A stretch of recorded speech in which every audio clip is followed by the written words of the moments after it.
every day I'm trying to share useful information, science-based information on psychology and evidence-based practices and questions you can ask yourself to support your mental well-being. If you haven't subscribed, don't forget to turn on notifications so that you can be informed of videos that we are trying to prepare here for you. Today's topic is stress management and psychology and biology of stress. Quick question, on a scale from 1 to 10, what's your stress level right now? If it's above 5, then this webinar is for you. It's below 5, then at least this webinar would help you to maintain it there and not to increase the stress level. Stress is one of most significant health challenges of all times, but it's widely misunderstood. And critically, most stress management advice skips the biology. Without understanding biology on what's happening in your body, it's difficult to understand and to support yourself at times of stress. So today you will learn what stress actually is biologically, on a biological level, the difference between acute and chronic stress. We'll also mention about different strategies you can try to cope with stress. And also, I will help you to ask yourself different solution-focused brief therapy questions if you will feel stressed to help you to cope better. So what's already working in your life? When are some times when you are able to cope with stress better, to respond to stress better and be impacted less? And if this session was useful for you, if it helped, how would you know? What would be the first sign that something has shifted internally and this session was helpful? How you would like to react to stress? How are you normally reacting? Maybe there are certain behaviors that you would like to change, or maybe you would like to feel something different when the response arises. So you can set your goals and hopes for this session, and as I will continue with questions, you will continue to respond to these questions according to the best hopes that you have set for yourself. So what is stress? Stress is not a feeling, it's a biological response to what's happening around you, and it's coordinated physiological reaction to perceived demand or threat. Here what happens, your brain perceives a stressor and hypothalamus fires, the adrenaline glands release adrenaline immediately, and your heart rate might increase, blood pressure might rise, breathing would quicken, and energy floats muscles, and non-essential systems such as digestion, immune function, and reproduction are being suppressed. And if this system actually was helpful in the past when there was a lot of danger, threats, and it was helping you to keep safe, however, it wasn't designed for financial worries, relationship conflicts, deadline pressures, day after day, day after day. And when there are a lot of stressors coming into play, when it continues for a very long period of times, it can turn into more challenging reactions. And what's the difference between acute stress and chronic stress? This distinction is fundamental. Acute stress is short-term, intense, but brief, and the response resolves and recovery happens, your body returns to baseline. Whereas chronic stress is ongoing, the stressor doesn't resolve, or the nervous system stays activated even after it does, and recovery is incomplete. So stress response becomes the baseline. And chronic stress is linked with elevated cortisol levels, which damages the hippocampus, impairs memory, and suppresses immune functioning. Increased inflammatory markers linked to cardiovascular disease, diabetes, cancer, sleep disruption, and depression and anxiety, and shortened telomeres, the biological markers of cellular aging. Therefore, if you are being constantly exposed to stress, it's more likely that you are aging faster. And the good news is that there is another type of stress which is helpful. It's called eustress. Not all stress is harmful, and this concept called eustress, which is beneficial stress. And according to research done by Hans Selye, who coined the term stress, actually distinguished between stress, harmful stress, and eustress, stress that motivates, energizes, and promotes growth. So, exercising is a stressor, public speaking is a stressor, learning something new is also a stressor, and all create temporary physiological stress. And when recovery happens, this system emerges stronger. And according to Alia Crumb's research at Stanford, people who believed that stress was enhancing, not debilitating, showed better health outcomes, better cognitive performance, and less anxiety. And this belief about stress changes biological impact. So the goal is not to delete, eliminate stress, it is to recover from it efficiently and to choose which stresses you embrace. The second term is psychology of stress. Uh, Perception is everything. According to Richard Lazaro's landmark stress appraisal model, stress doesn't come from situations, it comes from how we appraise situations. Maybe you have noticed that sometimes in difficult situations, there are a lot of people under the same stress levels, for instance, in earthquakes or natural disasters, but everyone is impacted differently, even though their circumstances are very similar. This is because of this perception. It's very important what we think about what's happening to us. And noticing these thoughts, which views we have, can significantly help you to support yourself, because oftentimes we think about worst case scenarios, or most of our thoughts are negative. Therefore, becoming aware of your perceptions about situation can significantly decrease the struggle, or even can help you to heal or to react less towards stresses. So, primary appraisal is this thinking about, is this a threat, a challenge, or irrelevant?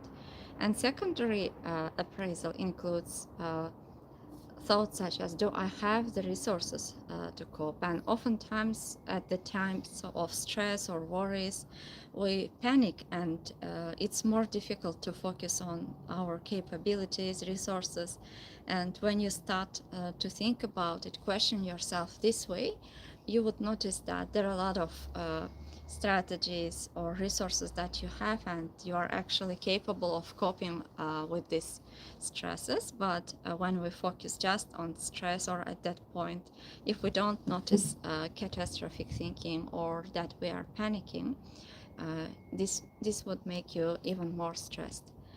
And for instance, imagine that somebody is entering a job interview, uh, and they might have some automatic thoughts such as, I might fail, they will judge me, or you can try to challenge appraisal, your perceptions, and you can say, this is an opportunity for me to show what I can do, or you can see it as an opportunity to form connections, to develop, to grow. And depending on what meaning you are constructing or you are having about an event, you can considerably change, contribute to your progress, to your success. Or on the other hand, when you are acting on autopilot, these automatic thoughts might considerably have a negative impact on you. Maybe you would stop taking risk, learning something new. And physiologically, threat appraisal produces cortisol and vasoconstriction, reduced blood flow. And challenging appraisal produces adrenaline and vasodilation, increased blood flow. Same event, but very different bodies. The next concept is called allostatic load, the hidden toll, a concept that explains why chronic stress is so insidious. It was coined by Bruce McEwan. Allostatic load refers to the cumulative wear and tear on the body from repeated or chronic stress, and it's the biological cost of adaptation. And every stressor, big or small, adds to the load. When the load exceeds capacity, the system begins to break down. This actually explains if a person is constantly being exposed to stress, or there are a lot of challenges at some point your body, you might start to experience burnout symptoms. And it's quite normal body's response towards stress. And this explains why even small stresses such as a difficult commute, demanding boss, financial worries, or relationship tension, or smaller stresses might lead to exploding or overreacting. And when accumulated stress is experienced over years, this can produce serious health consequences, even though each one alone seems manageable. So your body is keeping the score, and seemingly small stuff matters. And how stress can impact your immune system. The field of psychoimmunology, the study of how psychology, neurology, and immune function interact, has produced remarkable findings. According to Sheldon Cahan's famous cold virus studies, participants were given nasal drops containing cold viruses, and those with higher stress levels were significantly more likely to develop colds, those dependently. And it's not just vulnerability to illness, it's chronic stress slows wound healing, reduces vaccine efficiency, and accelerate disease progression in conditions such as HIV and cancer. Therefore, managing your stress, learning new coping strategies, and supporting yourself to cope better, it's not a luxury, it's a must do, and it's medicine. So let's imagine that you have started to be less affected by stress. What would you notice about yourself? What would be the first sign that you are impacted differently, the way that you want to be impacted, and you are having different relationship with the stress? And maybe you feel calmer, maybe you feel at peace, maybe you feel happy even when the stress is there, because stress will be all the time. Maybe the levels of stress would decrease, but it's a part of our lives, and it's important to learn to notice thoughts that we have at times of stress, at times of worries, and to learn to change relationship with it, and to use coping strategies and any strategies that might help us to cope better and to preserve, to improve our mental well-being and overall health. So what would other people notice about you if you have started to react to stress differently? What would be the first signs that you are being that version of you that you want to become? And suppose if this session was useful and you achieved the goals that you have set for yourself at the beginning, uh, what would be the smallest sign that after walking out from this session, that this version of you starts to show up, whether it's a calm version, whether it's a patient version, a joyful version? What would let you know that this is happening and you are reacting differently? Maybe, for instance, in your workplace, you are trying to sell something, or you are working in a dealership, and maybe sometimes you have challenging clients, and you feel, maybe you would feel a little bit steadier or at peace even if having a stressful day. For instance, if somebody comes at workplace frustrated, instead of reacting emotionally, maybe you respond with curiosity towards their feelings and your own feelings. Maybe you would say, what would make today a good outcome for you? And this would redirect the tension towards curiosity, willingness to learn to understand the other person. And what difference would it make for you to be able to stay calm, to stay healthy, to stay peaceful even during stressful times? So there are a lot of different strategies, evidence-based interventions, types of therapies, and the questions I was asking was using solution-focused brief therapy, which is more focusing on possibilities and solutions instead of constantly considering the problem. So there, for instance, the questions I asked were more directed towards your identity, how you would like to respond even if you were not able to change circumstances. And another strategy is called mindfulness-based stress reduction program, which was developed by Kabat-Zinn. It's an 8-week program. And according to meta-analysis, 47 randomized trials found that this strategy produces significant reduction in anxiety, depression, pain, and stress levels of people. And the second strategy is exercising, staying physically active. Regular aerobic exercises is one of most effective stress interventions that we know. It reduces cortisol, it increases BDNF, brain-derived neurotrophic factor, which protects the brain from stress damage, and it produces endorphins that help us to cope with stress better. And research shows that even 20 minutes of moderate exercise significantly reduces cortisol and improves mood for 12 to 24 hours afterward. And it's very easy strategy, in my opinion. Anybody easily can use it if they want to improve their mood and improve their overall health. The next one is social connections. Maybe you have noticed that whenever you are more connected socially, you are able to cope with stress better. According to Shelley Taylor's research on the tent and befriend response, it shows that social support is one of the most powerful stress buffers that are available. And because of oxytocin hormones released through social connections, it directly counters cortisol, which helps to better cope with stress. And loneliness increases cortisol, and connection reduces it. And according to research, loneliness is one of most damaging factors to health, and it equals to smoking 15 cigarettes a day.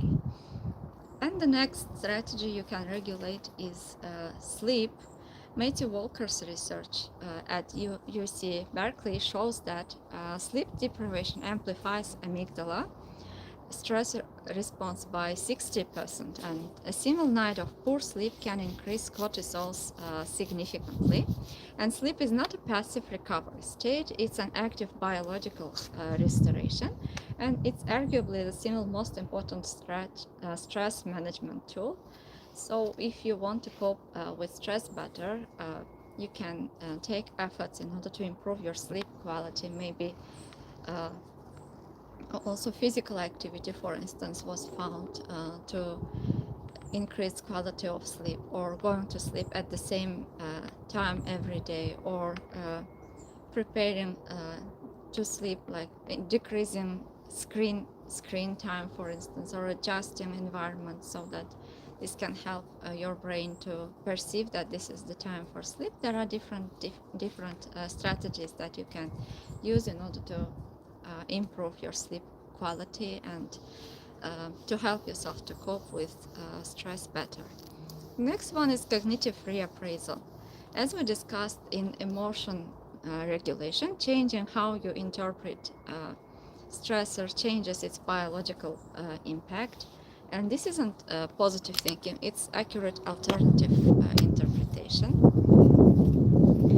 And the next strategy is stop strategy. When stress arises, stopping and creating a pause before reacting, and taking a breath and observing what's happening for you internally, which thoughts, which feelings you have at that moment, and proceeding and thinking about what matters for you, and trying to react or respond to what stresses, considering what matters for you, was also found to incredibly decrease stress levels. And this would take you just 30 seconds. It interrupts automatic stress reaction loop, and it re-engages the prefrontal cortex before you respond. And research by Judson Brewer shows that creating a pause between trigger and response is one of most effective ways to break habitual stress reaction or behavioral patterns. And stress journaling, writing down your thoughts, your feelings, was also found to considerably decrease stress levels. James Pennebaker at University of Texas pioneered expressive writing research, and findings were remarkable. According to writing about stressful experiences, thoughts, and feelings, not just facts, for 15 minutes on 3 or 4 consecutive days, can produce fewer doctor visits, improved immune functioning, lower cortisol levels, and better emotional processing. So writing externalizes and organizes experience. It activates prefrontal cortex, the narrator, and it helps the brain to make meaning of stressful events, reducing their ongoing impact. So for the next 3 evenings, try writing down your thoughts and feelings, your experiences for 15 minutes, and you can share your experiences, what has changed. Is this really being helpful for you? And don't worry about grammar or structure, just try to write. Stress appraisal shift. Based on Elia Crump's research and Lazarus' appraisal model, this reframe can change the physiology of stress. When facing a stressor or situation that makes you feel worried, try to ask yourself these questions. What's the opportunity or challenge here? Is it just a threat? And what resources and strengths do I have to meet this? What's the best possible outcome if I engage fully? So at the times of stress, we oftentimes panic, we start to catastrophize, think about worst case scenarios, and we forget about our resources and resilience and capabilities that are available for you. So asking these questions can help you to remind you about these possible coping strategies that you might have forgot. And noticing it in your body, often just asking these questions shifts the physiological response from threat to challenge. Because as we have already discussed, oftentimes when we are faced with stress or stressors, we are having an automatic response that is helpful to keep us safe.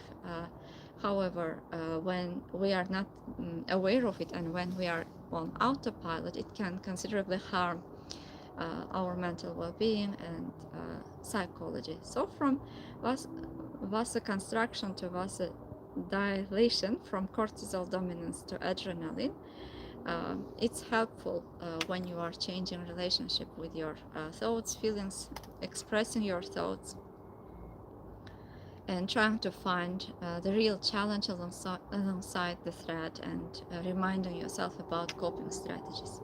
When you already were able to react less or to stay stronger in the presence of difficulties, what helped you? What was driving you? What was motivating you? How did you do that? How did you cope? What did you notice about yourself just before coping?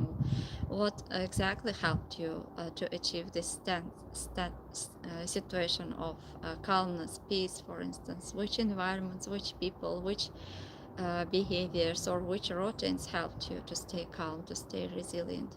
Was there even a moment, maybe it was very small or short, where things felt slightly better? And what was different about you in that moment? Which features, which qualities did you use for this to happen? What were you doing differently? How you were reacting, how you were responding, how you were coping with stress? What were you thinking, and who has noticed this? What difference did it make for other people when you were able to stay calm, peaceful? And what difference did that moment make in your day? And even if it was small, what did that say about you? It's important to remind yourself with these questions. This would help you to realize that you are already coping, and there are exceptions. There are moments when you can cope, we can deal with the challenges, with the stressors, and this can give you greater insights on how you can cope with them in the future. And where did you learn to respond like that? Who has influenced you? Who would not be surprised to see you succeed in this way? Because now we are not just talking about behavior, we are talking about identity. What was there about you that helped you to learn this knowledge, this information from the people? Or what was there about you that helped you to carry it into your life, to turn it into habit, into behavior? And according to other research, you can easily construct recovery rituals for you to help you to support, to cope with stress better. For instance, performance scientists know that recovery is not the absence of stress, it's active restoration of the system. And building deliberate recovery rituals into your day, not as a reward finishing, but as a non-negotiable part of the process. And so what works is genuine disconnection from uh, work and screens, and creating time for yourself, decreasing your screen time, or spending some time in nature, maybe time with people whom you value, increasing your social connections. And research by Minko shows even brief nature exposure can help to reduce cortisol levels, and physical movement, creative activities that help you to stay in the sense of flow can also help to cope with stress better. And sleeping, prioritizing sleeping. Another research by Per Olof Estran shows that short, frequent recovery periods are more restorative than one long break. So maybe giving your 5-10 minutes of break during the day between your sessions or work every 90 minutes. And imagine that something was started to shift according to the way you are responding to stress. Based on everything you just remembered, what does that say about you that you are already having, which resources you are having? For instance, maybe you were stressed, but you showed up today, you came here and you are listening to this session, you are trying to learn something new, to support yourself, or maybe to share with other people whom you love and value. And maybe you have handled difficult situations before. What helped you to do this? How did you do this? How did you achieve this? And you are still continuing to do your job under pressure. Maybe you feel worried, you feel stressed, but you are continuing to study, to learn. What does it say about you? So you can stay patient under pressure, you can adapt, you can communicate, you can work, you can keep going even when it's hard. And who supports you in your life? What helps you to energize? Which environments, which people, which places, which mindsets, and which books, which activities, routines help you to feel rested, to feel less stressed? And who believes in you even when you don't in yourself? What would they say that you are good at? Sometimes it can be difficult to find out your own resources, and shifting perspective, trying to think, what would other people think about me? What would other people notice about me? Might help to find new ways of coping. And you are here right now, even when with everything is going on, maybe there is a lot of stress in your life. What does it say about you? It's not a small, it's a resource. And because change happens through differences and small periods, and paying attention to exceptions, what's being different during times when you can cope better, because it's a preferred version of you that you are choosing deliberately. What's different compared to before?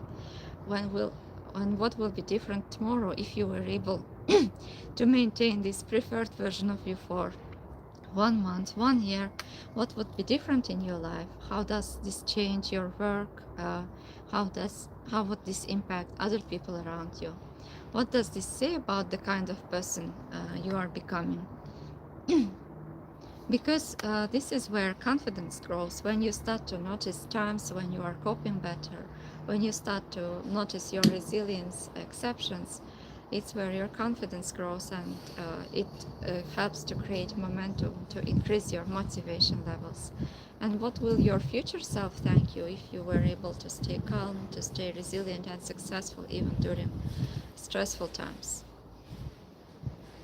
So I hope that this session helped you to remind yourself about moments where you handle things well and what's helping you. And you can continue to ask yourself these questions every day, to write down your thoughts, what's been better, for instance, today, each week, what was helping you, which strategies, what exactly helped you to cope better. And you can notice these moments, you can repeat them, and you can trust them. And even if the stress is present, there are differences, there are strengths, there is movement. And this means that change is already happening, and you are already making efforts to change your situation, to help yourself, to support yourself. And at the end of each day, asking yourself, what went well, what did I do that helped, how do I do that again tomorrow? And taking more breath and remembering that you are already closer than you think. So what we've been discussing so far, is all stress bad for the body? No. We have discussed that our thoughts, our perception of stress is important, how we are reacting what thoughts we have about experiences we are having. And there are different types of stress. One of them is eustress, which actually helps us to stay motivated, to stay active. And if there are people who saying that they meditate but their stress doesn't go away, this can be because of several possibilities. Maybe the stressor itself needs to be addressed. Meditation helps you relate to stress differently, but doesn't eliminate stressors, or your practice may need guidance. Quality also matters, or they may be underlying anxiety or trauma that needs professional support. And the next question is, how do I help chronically stressed partner or family member? Offering presence, not solutions. Most stressed people don't need any advice, they just need to feel heard. And research shows that simple validation that sounds really hard reduces cortisol levels. And regulating yourself first, calm is contagious. And is burnout just extreme stress? It's related but distinct.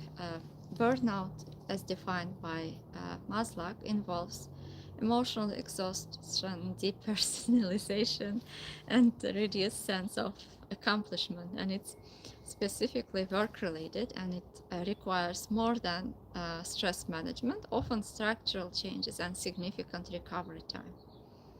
So, we talked about biological responses, that this is not a feeling, and acute stress is normal and often beneficial, that chronic stress is where the real damage happens, and it's cumulative.